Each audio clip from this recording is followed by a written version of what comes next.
নমস্কার, আমি প্রিয়দর্শিনী মুখার্জি। আপনাদের সাথে আরও একটা ভিডিও নিয়ে চলে এসেছি।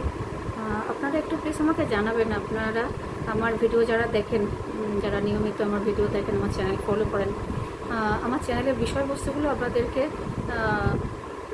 আকর্ষণ করতে পারছে কিনা, মানে ঠিকঠাক আমার বিষয়বস্তুগুলো আপনাদের ভালো লাগছে কিনা, যদি একটু কমেন্ট করে জানান তাহলে উপকৃত হব।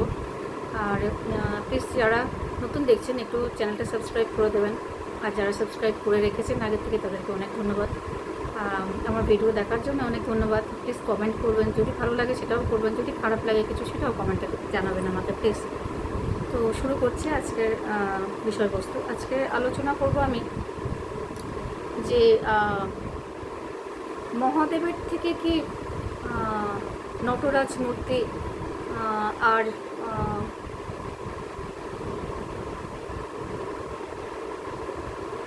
শরীর এত খারাপ না, সব ভুলে যাচ্ছে। নটরাজ মূর্তি আর সংস্কৃত ব্যাকরণ শব্দের উৎপত্তি হয়েছে। এইগুলোর উৎপত্তি কি মহাদেবের থেকে? আমরা কি জানি? আপনারা কি জানেন? এই ব্যাপারেই আজকে আমি আলোচনা করব। যে আমরা ছোটোবেলা থেকে কি দেখি, যে আমরা ছোটোবেলা থেকে সবাই মানে প্রত্যেকে দেখেছি, এমন কেউ নেই পৃথিবীতে বোধহয় যে নটরাজ মূর্তি দেখেনি। তো আমরা নটরাজ মূর্তি দেখে ছোটোবেলা থেকে বড় হয়েছে। আমরা কি জানি এটা একটা ভারতনাট্যমের মুদ্রা, তাই তো জানি, অনেকে সেটাও জানে না। তো নটরাজ মূর্তি কোথা থেকে এলো প্রথম শুরু করে, সেটা হলো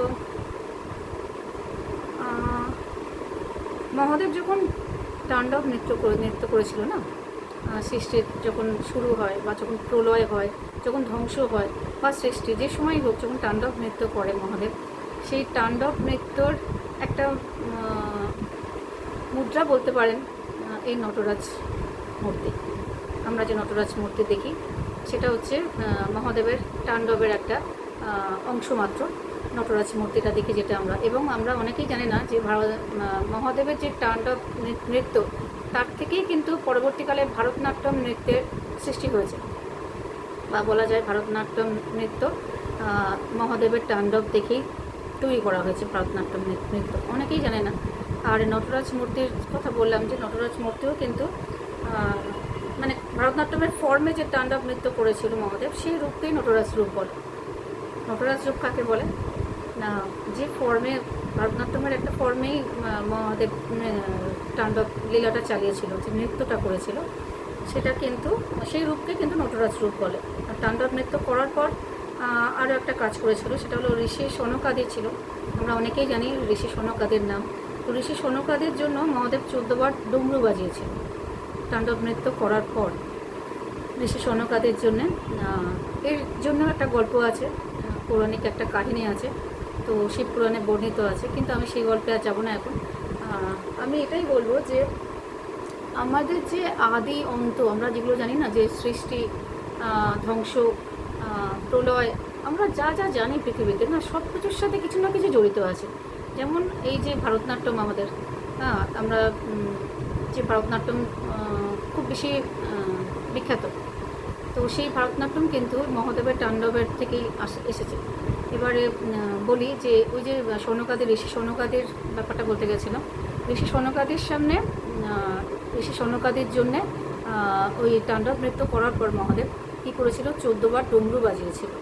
14 বার নৃত্য করার পর, শেষ করার পর তাণ্ডব লীলা, তো 14 বার ডমরু বাজিয়েছিল। সেই ডমরু যে 14 বার বাজিয়েছিল, তারপর থেকে সেই ডমরুর শব্দ যে 14 বার, তার থেকে কিন্তু আমাদের যে আদি ভাষা সংস্কৃত ভাষা, এই সংস্কৃত ভাষার যে ব্যাকরণ, সেই ব্যাকরণের যে 14টা আছে, সেটা কিন্তু ওই ডমরু বাজাবার জন্যই এসেছে।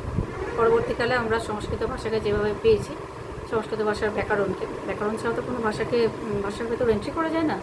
তো সেরকম ওই সংস্কৃত ব্যাকরণ যেটা, সেটা কিন্তু এই ডমরুর 14 বার যে আওয়াজ, সেটাকে অনুসরণ করেই কিন্তু সংস্কৃত ভাষায় ব্যাকরণটা রচিত করা হয়েছিল পরে। তো যেটা নাকি মহাদেব তাণ্ডব করার পর বাজিয়েছিল ঋষি সনকাদির উদ্দেশ্যে। তো আমরা অনেক সময় অনেক কিছু ভাবি যে আমরা কিসের সাথে কি জড়িয়ে আছে না আছে, এরকম যেমন ঋষি সনকাদির কথা বলছিলাম বা তাণ্ডব লীলার কথা বলছিলাম।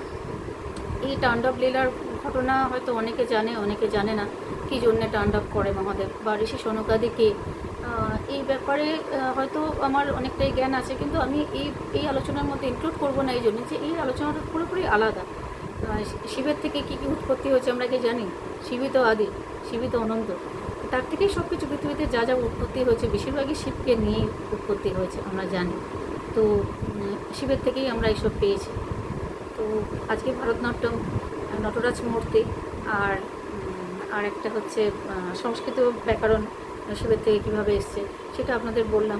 আপনার যদি এরকম ধরনের আলোচনা ভালো লাগে তো আমাকে প্লিজ কমেন্ট করবেন, তাহলে আমি আরও যেগুলো জানি সেগুলো আপনাদের সামনে তুলে ধরতে পারবো। আজকের মতো নমস্কার।